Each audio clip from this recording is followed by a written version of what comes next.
అందరికి నమస్తే. Kaleshwaram commission report పైన చర్చ, తర్వాత సిబిఐకి అప్పగించాలని ప్రభుత్వ నిర్ణయం. దాన్ని స్వయంగా రేవంత్ రెడ్డి గారే ప్రకటించేసిండ్రు. ఎందుకు సిబిఐకి ఇవ్వాలని కూడా ఆయన్నే చెప్పేసిండు. ఒక పక్క ఆ బ్యాటింగ్ ఎట్లా బ్యాటింగ్ అంటే మొత్తం 15 మంది మినిస్టర్స్లా 10 మంది మినిస్టర్స్ తగిలినరు. ఎవరికి? హరీష్ రావు ఒక్కడే. అక్కడి నుంచి 10 మంది అస్సలు మాట్లాడిస్తలేరు. ఆయనకు హాఫ్ అన్ అవర్ టైం అంటే నాకు 2 గంటల టైం కావాలన్నాడు. అసలు ఒక్క ఎమ్మెల్యే ఉన్న సిబిఐకి అదే టైం ఇచ్చిండ్రు. ఎంఐఎంకు 7 మంది సభ్యులు ఉన్న వాళ్ళకు అంతే టైం ఇచ్చిండ్రు. బీఆర్ఎస్ కూడా అంతే టైం ఇచ్చిండ్రు. అసలు హరీష్ రావును మాట్లాడనీయలేదు. కదిలితే చాలా ఒక మినిస్టర్ లేచి వస్తాడు, మాట్లాడతాడు. ఎంతమంది మినిస్టర్లు అంటే 10 మంది మినిస్టర్లు మాట్లాడిన వాళ్ళు 5 మందే. కొండా సురేఖ, వివేక్ వెంకటస్వామి, లక్ష్మణ్, శ్రీహరి, తర్వాత రాజనరసింహ.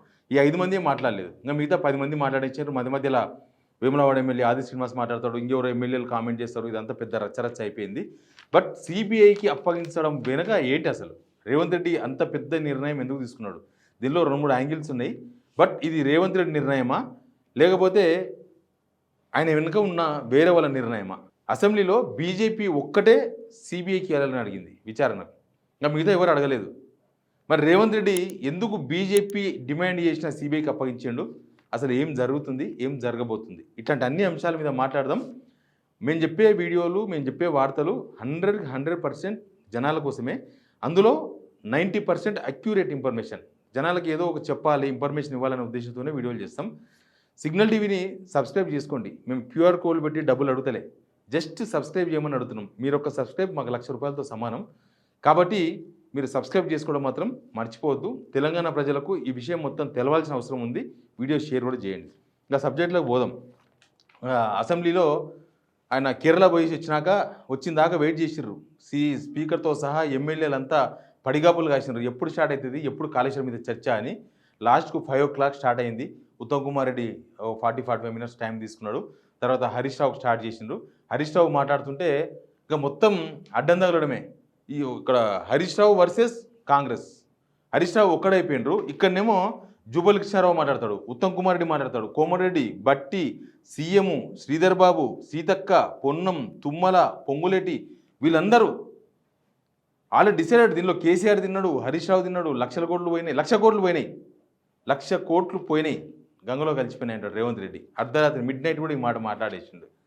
అంతమందిని ఫేస్ చేసిండు హరీష్ రావు ఇక్కడ. కానీ గవర్నమెంట్ వర్షన్ లేకపోతే అసెంబ్లీ ఎట్లా ఉంటుంది? గవర్నమెంట్ వర్షనే ఇంతమంది 10 మంది మాట్లాడింది పోతుందా, ఒక హరీష్ రావు మాట్లాడింది పోతుందా? అసలు హరీష్ రావును గుక్క తిప్పుకొని ఇస్తలేరు. ఆయన ఒక మాట మాట్లాడితే ఎంబడే లేస్తారు ఒక మినిస్టర్. గవర్నమెంట్లో ఉన్న వాళ్ళకి ఇవ్వాలి, మినిస్టర్స్కి ఇవ్వాలి, సీఎంకి ప్రివిలేజ్ ఉంటుంది కాబట్టి స్పీకర్ వాళ్ళకే మైక్ ఇస్తాడు, వాళ్ళు మాట్లాడిస్తారు. ఇదంతా జరిగింది. బట్ సిబిఐకి అప్పగించడం వెనుక ఏంటి? సిబిఐకి అప్పగిస్తే ఏమవుతుంది? అసలు సిబిఐకి అప్పగించాలనే నిర్ణయం రేవంత్ రెడ్డిదా, లేకపోతే దీని వెనుక ఇంకో పెద్ద స్కెచ్ ఉందా? ఆ వెనుక ఉన్న నిర్ణయం వెనుక పెద్దలు ఎవరు? ఇదంతా ఏం జరిగింది అనే విషయం పైన మనం మాట్లాడాల్సిన అవసరం ఉంది. దీనిలో 2 వర్షన్స్ ఉన్నాయి. ఒకటి, దీనిలో ఏమీ తేలలేదు కాబట్టి దీన్ని అనవసరంగా మా మీద వేసుకుంటే రేపు నాడు మాకు బర్డెన్ అవుతుందనే ఉద్దేశంతోన రేవంత్ రెడ్డి సిబిఐకి అప్పగించిన వర్షన్ ఒకటి ఉంది. రెండో వర్షన్ ఏమో ఇక్కడ బీజేపీ, కాంగ్రెస్ అందరూ కలిసి పదురుకొని ఇదంతా కొలాబరేటెడ్ అయ్యి సిబిఐకి అప్పగించారు. ఎందుకంటే ఈ కేసు ఇవాళతో ముగించదలుచుకోలే. ఈరోజు ఒక అసెంబ్లీలో చర్చించి దీన్ని ముగించదలుచుకోలే. అసలు చాలా విషయాల్లో సిబిఐకి అప్పగించాలని డిమాండ్ చేస్తే ఫోన్ ట్యాపింగ్ అయినా మిగతా విషయాలైనా అప్పగించలేదు రేవంత్ రెడ్డి. కానీ ఈ కేసును మాత్రం సిబిఐకి అప్పగిస్తూ నిర్ణయం తీసుకున్నారు. ఒకసారి ఆయన ఏం మాట్లాడు వినండి. మిడ్ నైట్ 1:30, 11 గంటలకు ప్రకటన చేసిండ్రు. దాని తర్వాత మనం మిగతా విషయాలు మాట్లాడదాం. సెంట్రల్ బ్యూరో ఆఫ్ ఇన్వెస్టిగేషన్ కి అప్పగించడం సముచితము. అందుకే ఈ కేసు దర్యాప్తును సెంట్రల్ బ్యూరో ఆఫ్ ఇన్వెస్టిగేషన్ కు అప్పగించడానికి సభ నిర్ణయం తీసుకుంటున్నది తమ అనుమతితో అధ్యక్ష. ఇది సిబిఐకి అప్పగిస్తూ సభ ఏకగ్రీవ నిర్ణయం తీసుకున్నది అని రేవంత్ రెడ్డి ప్రకటించారు. నిజానికి ఇది ముందే ఆల్రెడీ డిసైడ్ అయిన తర్వాతనే అసెంబ్లీ పెట్టారు. ఈ విషయం ఎట్లా చెప్పారంటే ఉత్తమ్ కుమార్ రెడ్డి ఆయన ప్రసంగం ముగిస్తూ ఆయన మాట్లాడేసిండు. ఈ ఆల్రెడీ మేము నిర్ణయం తీసుకున్నాం, అంటే దీని మీద నిర్ణయం తీసుకున్నాం, బట్ సభలో దీని మీద చర్చించాలి అనేది. దానిపైన అక్బరుద్దీన్ ఓవైసీ మాట్లాడండి, అది కూడా మనం వింటాం. కానీ ఆల్రెడీ నిర్ణయం తీసుకున్న తర్వాత వచ్చిండ్రు. బీజేపీ మహేశ్వర్ రెడ్డి ఒక్కరే డిమాండ్ చేసిండ్రు, సిబిఐకి అప్పగిస్తే విచారణ జరపాలి, సిబిఐకి అప్పగించాలి అని. బీజేపీ ఏది డిమాండ్ చేసిందో రేవంత్ రెడ్డి అదే ప్రకటించేసిండు. ఎందుకు సిబిఐతో విచారణ జరపాలంటే ఒక పాయింట్ చెప్పిండు ఆయన.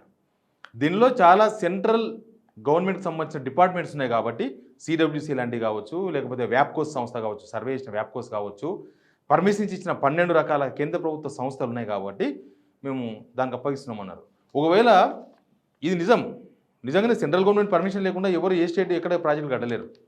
అయితే మరి సెంట్రల్ గవర్నమెంట్ డిపార్ట్మెంట్స్ని పీసీ ఘోష్ కమిషన్ ఎందుకు పిలవలేదు? ఎందుకు వాళ్ళను విచారణకు పిలవలేదు? ఎందుకు వాళ్ళ దగ్గర నుంచి డాక్యుమెంట్లు తీసుకోలేదు? ఎందుకు వాళ్ళను సాక్షులుగానో లేకపోతే ఇంకొక రాగానో లేకపోతే ఇన్ఫర్మేషన్ తీసుకోవడానికో వాళ్ళని ఎందుకు పీసీ కమిషన్ ముందుకు రాలేదు? వాళ్ళు గవర్నమెంట్ పిలవలేదా, కమిషన్ పిలవలేదా, ఏమైంది? మరి అప్పుడు సెంట్రల్ డిపార్ట్మెంట్స్, అప్పుడు రాని డిపార్ట్మెంట్స్ ఇప్పుడు రేవంత్ రెడ్డి గుర్తు చేస్తున్నాడు అంటే ఇది కావాలని చేసిండ్రు అనేది క్లియర్గా మనకు అర్థమవుతుంది. ప్రభుత్వం ప్రతిపక్షం మీద లేకపోతే కేంద్ర ప్రభుత్వం రాష్ట్ర ప్రభుత్వాల మీద ఇట్లాంటి అన్ని వ్యవహారాలలో సిడబ్ల్యూసి, సిబిఐ లేదా ఈడీ ఈ రెండు కేంద్ర ప్రభుత్వ రంగ సంస్థలని కాంగ్రెస్ చాలాసార్లు ప్రకటించింది. నేను మీకు రాహుల్ గాంధీ ప్రకటించింది చూపిస్తాను మీకు. రాహుల్ గాంధీ సిబిఐ మీద ఏమంటాడంటే ED, CBI, IT, ETC are no longer government agencies, they have now become the BJP's opposition elimination cell. ఇవి సెంట్రల్ గవర్నమెంట్ పరిధిలో పనిచేస్తున్నాయి, ప్రతిపక్షాలను ఇబ్బంది పెట్టడానికే సెంట్రల్ గవర్నమెంట్ వాడుకుంటుంది. The BJP itself steeped in corruption in running a campaign to destroy democracy in its obsession with power. అధికారాన్ని చేతులు పట్టుకొని అధికార దుర్వినియోగానికి పాల్పడి BJP itself steeped the corruption అంటే వాళ్ళ మీద కరప్షన్ అలిగేషన్స్ చేసి ఈ సంస్థలను వాడుకొని ప్రజాస్వామ్యాన్ని కూనీ చేస్తున్నదని రాహుల్ గాంధీ చేసిన ట్వీట్ ఇది. రాహుల్ గాంధీ లాస్ట్ ఇయర్ చేసిన ట్వీట్ ఇది. జరగదు. మనకు చాలా ప్రూఫ్స్ ఉన్నాయి ఈ విషయంలో. బీజేపీ స్టాండ్ అయింది, సెంట్రల్ గవర్నమెంట్ స్టాండ్ అయింది, మనకు చాలాసార్లు ప్రూవ్ అయినాయి. ఎందుకంటే కూలిపోయింది అక్కడ 2 పిల్లర్లు కూలినాయి. ఆ 2 పిల్లర్లు కుంగిపోయి కూలిన తర్వాత వెంటనే ఎన్డీఏసీ వచ్చింది. ఎన్డీఏసీ వచ్చి విత్ ఇన్ ఏ డే ఒక్కరోజు గ్యాప్ తీసుకొని రిపోర్ట్ ఇచ్చేసింది. ఇది మొత్తం అట్లయింది, ఇట్లయింది, మొత్తం జరిగిపోయిందని ఎన్డీఏసీ రిపోర్ట్ చేసింది. తర్వాత మళ్ళీ కరెక్ట్గా ఇదంతా అసెంబ్లీ ఎలక్షన్స్ ముందు జరిగింది. తర్వాత లోక్సభ ఎలక్షన్స్ ముందు ఒక మధ్యంతర నివేదికని ఇచ్చిండ్రు. సేమ్ ఎన్డీఏసీనే మొత్తం ఇన్వెస్టిగేషన్ పూర్తి కాలేదు కానీ మేము మధ్యంతర నివేదిక ఇస్తున్నామని చెప్పారు. అంటే కరెక్ట్గా ఇక్కడ బీజేపీ స్టాండ్ అయింది. కాళేశ్వరం విషయంలో ఇక్కడ ఏం చేయాలనుకుంటున్నారో అక్కడ క్లారిటీ వచ్చింది. తర్వాత మళ్ళీ ఇప్పుడు సిబిఐ, సెంట్రల్ గవర్నమెంట్ పరిధిలో ఉన్న సిబిఐ, సెంట్రల్ గవర్నమెంట్కి సంబంధం ఉందా లేదా అంటే అఫీషియల్గా ఉండదు, అన్అఫీషియల్గా ఇప్పుడు ఈడీ, సిబిఐలు ఎక్కడ పనిచేస్తున్నాయి, ఎవరి దగ్గర పనిచేస్తున్నాయి అనే విషయంలో రాహుల్ గాంధీ చాలా క్లారిటీగా చెప్పినారు. కాబట్టి ఇక్కడ బీజేపీ స్టాండ్ కూడా ఉంది. అసెంబ్లీలో బీజేపీ డిమాండ్ చేసిన సిబిఐకి ఇచ్చిండ్రు. ఓ పక్క కాళేశ్వరం విషయంలో సెంట్రల్ గవర్నమెంట్ కావాలని ఎప్పుడెప్పుడు ఎట్లా వాడుకోవాలని అట్లా వాడుకుంటున్నారు. ఆయన ఢిల్లీ పోయింది 51 సార్లు 52 సార్లు పోతే దానిలో ఎక్కువ సార్లు బీజేపీ వాళ్ళనే కలిసిండు. ఆయన రాహుల్ గాంధీ కలవలేదు, పార్టీ వాళ్ళని కలవలేదు. కేంద్ర మంత్రులను కొన్నిసార్లు అఫీషియల్గా కలిసిర్రు, కొన్నిసార్లు అన్అఫీషియల్గా కలిసిర్రు, మోడీని కలిసిండ్రు నెంబర్ ఆఫ్ టైమ్స్, అమిత్ షాను కలిసిండ్రు. ఇవన్నీ కూడా జరిగినాయి దీనిలో. తర్వాత ఇక్కడ రాష్ట్రంలో ఏం జరుగుతుంది? ఇక్కడ రాష్ట్రంలో ధర్మపురి అరవిందో లేకపోతే రఘునందన్ రావో లేకపోతే కొండా విశ్వేశ్వరరెడ్డో ఇంకా కొంతమంది వాళ్ళంతా రేవంత్ రెడ్డితో ఎట్లా కొలాబరేట్ అయి ఉన్నారనేది కూడా చాలాసార్లు ప్రూవ్ అయిపోయింది. అంటే రేవంత్ రెడ్డి, బీజేపీ వేరు కాదు అనే విషయాలు మనకు దీన్ని బట్టి అర్థమైపోయింది. ఇందులో కూడా ఏం ఆధారాలు ఉన్నాయంటే ఏమి ఉన్నావో ఏం లేవో తెలియదు. ఒకవేళ ఫైనాన్స్ అక్రమాలు జరిగినాయని, అవినీతి జరిగిందన్న ఆధారాలు ఉంటే గవర్నమెంట్లో ఉన్న గవర్నమెంట్ కమిషన్కి ఇచ్చి ఉండాలి. పీసీ చీఫ్గా ఉన్నప్పుడు రేవంత్ రెడ్డి సిబిఐని కలిసి ఇచ్చిండు, ఏమి ఇచ్చిండో తెలియదు. మరి ఆధారాలు ఎందుకు ఘోష్ కమిషన్కి ఇవ్వలేదో ఇప్పటిదాకా కూడా ఎవరికి అర్థం కాలేదు. కాబట్టి ఈ ఆధారాలు అవన్నీ తర్వాత విషయం.